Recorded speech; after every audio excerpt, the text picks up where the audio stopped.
Hello, everyone. It's good to see you. I hope that you have all enjoyed your BC day. Now, today I'm going to talk to you about Unit 5, which is actually a very important element regarding international business. It's about international trade. Now, you probably have heard of that or may even have come across with it.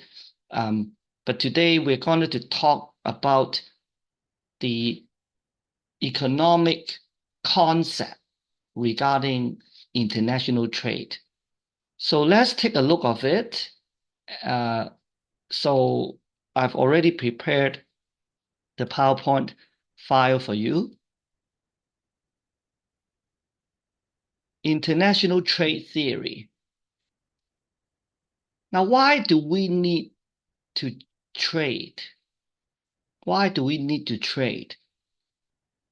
Isn't it easier if we rely on our own and to try to produce everything by ourselves so we can be living more independently as a country?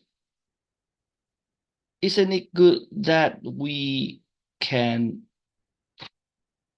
try to produce as many goods and services as we can so that the country can be self-sufficient and doesn't need to rely on other countries? Now, if you look at this picture, it's about Walmart now having a lot of stores in Asia. And this is one of the Walmart stores in China. So Walmart is very ambitious about the global expansion.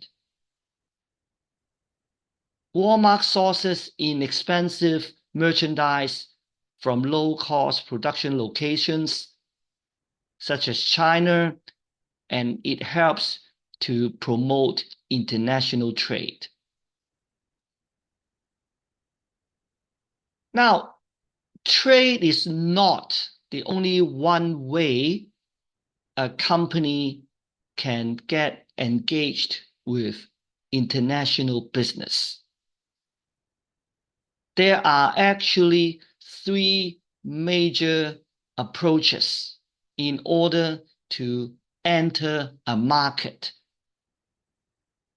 Trading is a major one, but there are also other two of them: contractual entry and investment entry. But for this unit and the next unit, our focus is on trading. Now, I'm going to recommend you to watch this very interesting YouTube video. It's about a gentleman trying to make a chicken sandwich all by himself. Turns out that it took him 6 months and $1,500 to do it. Now, I'm not sure if you have ever thought about that. If you need to produce everything by yourselves, including your clothes, your bags, your food, your basic necessities, can you imagine what kind of lifestyle you are having? Even in order to produce like a pair of glasses. Now, I don't know how many months would it take for someone to produce it. But now, because of the transactions in the market, we don't need to produce everything by ourselves. all we need to do is to focus on what we are good at, to specialize in it, make money out of it, and then we use money to buy what we need and what we want. And this is the magic of market economy. And this concept can actually be expanded. It's even applicable to countries. A country can focus on what it is good at, and then to focus on producing them, and then trade with other countries. So this is the basic economic rationale regarding trade. Now, international trade basically is about import and export. Now, keep that in mind.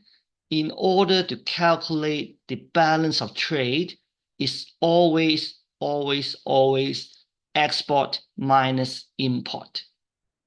If export is more than import, then we can say that the country is having a trade surplus. But if export is less than import, we say that the country is having a trade deficit.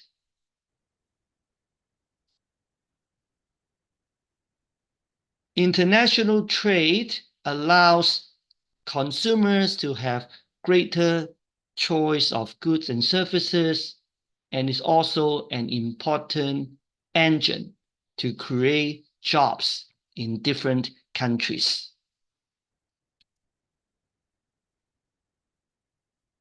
Now, if you have taken microeconomics, you probably have heard or have learned the concepts of absolute advantage and comparative advantage.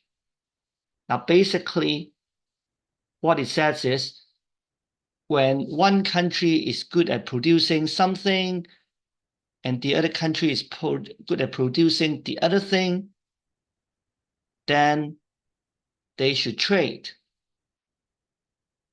But even if one country is good at producing both goods, it doesn't mean that the country should produce both of them. The country should focus on producing what it is the best at and allow another country to produce what it is the best at. For example, country A is more efficient to produce T-shirts and cell phones to country B, but doesn't mean that country A should produce both of them. If country A strength is to produce cell phones, it should focus on producing cell phones and let country B, which may not be that efficient in producing both goods, but then let country A focuses on producing what it is the best at, which is cell phones, and let country B to produce T-shirts. At the end, both countries can trade. So that would create win-win situation. And this is what comparative advantage is about. Now, so these are some examples. For example, here, the first example you can see is Iceland and Thailand. Okay, so they try to compare the two countries regarding the ability to produce, ice, rice, and tea. So at the end is the best if the two countries can trade. So when we talk about comparative advantage, remember, doesn't mean that one country has to be good in producing one thing compared to another country. Okay, as long as the country can focus on what it is the best at, it's likely that trade can still happen and win-win situation can still be generated.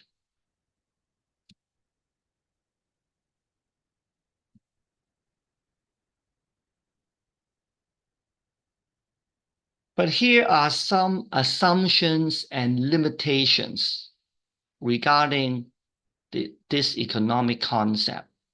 First of all, we assume that nations only care for maximizing production and consumption, but we don't, for example, take into consideration of employment. For example, it's probably economically efficient to let the Asian countries to produce a lot of cheap products. But it also means that a lot of people living in the developed countries who are producing cheap products may lose their jobs as an outcome. So, but here, when we talk about absolute and comparative advantages, we're not considering that. When people talk about this concept of comparative advantage, they assume we only have two countries to produce and consume two goods, which is very understandable because economists, they like to simplify the situation. They call this an economic model and try to explain a particular phenomenon. But the reality is far more complicated. So it may be a little bit oversimplification to describe the situation. We also assume that people can trade very easily without even considering the transportation costs or other transaction costs. Labor is the only source used to produce goods, and it cannot cross borders. That is another assumption. But what if people can become immigrants?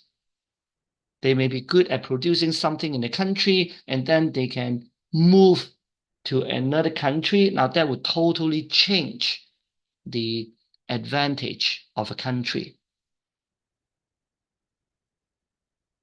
The assumption is we assume the advantage of a country cannot be changed, but that is also not true in many cases.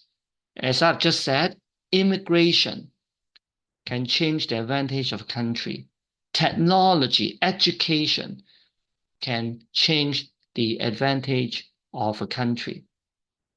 That's why when you look at countries like South Korea, used to be producing cheap products, but has been able to produce technological products because of the education, because of government's investment.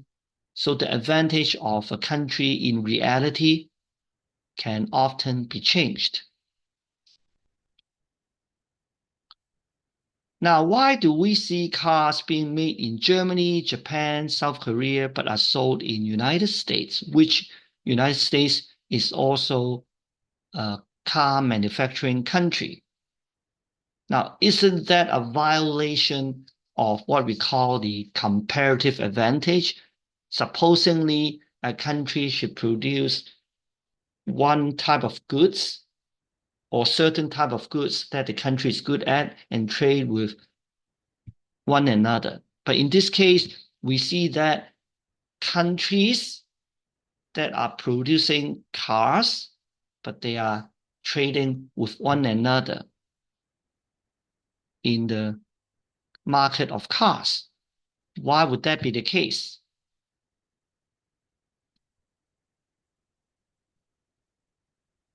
I guess cars are not like products such as rice or tea.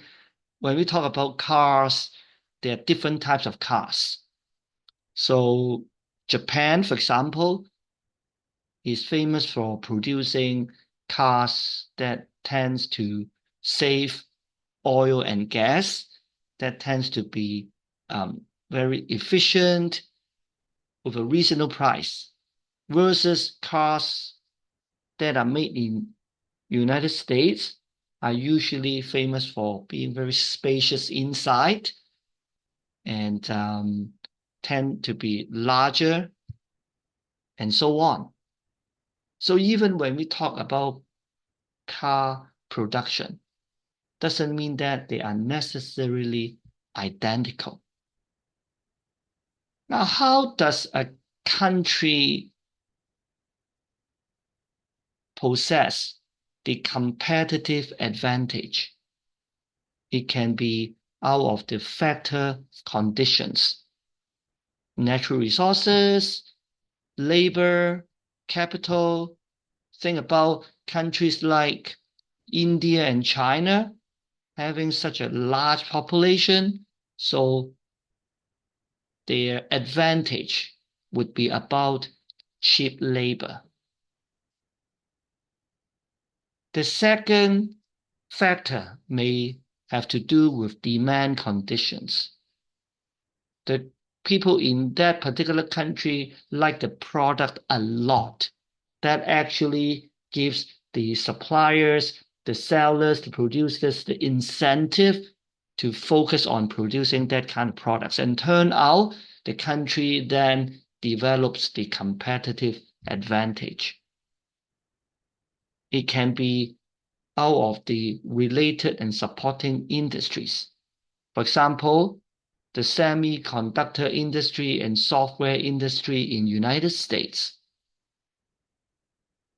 Many of them have to do with the R&D, the research and development projects organized by the top universities in United States. So the related and supporting industries can help to promote the technological sector of United States. And let's not forget, they also have a very well-established financial sector to support the technological development. If a country is having a lot of very competitive companies, in order to beat or to outsmart one another, they would all become more competitive. And turn out that may become the national competitive advantage of a country. The government, through subsidy, through different policies, may also help to promote the competitive advantage. For example, in Canada, the British Columbia government has done a lot to promote our movie industry. That's why a lot of American companies, they find it cheaper to produce TV shows or movies in British Columbia. I actually had a student at Yorkville who used to be a part-time actor.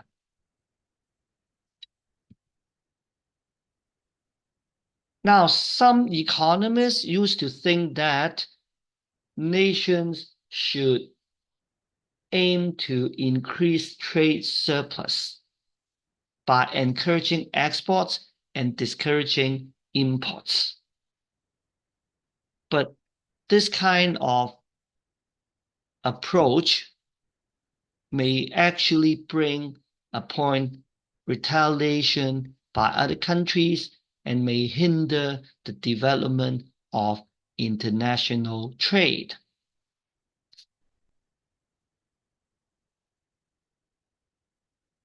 So these are some of the figures regarding the volume and patterns of international trade. They may not be the most updated, but would at least give you a reference.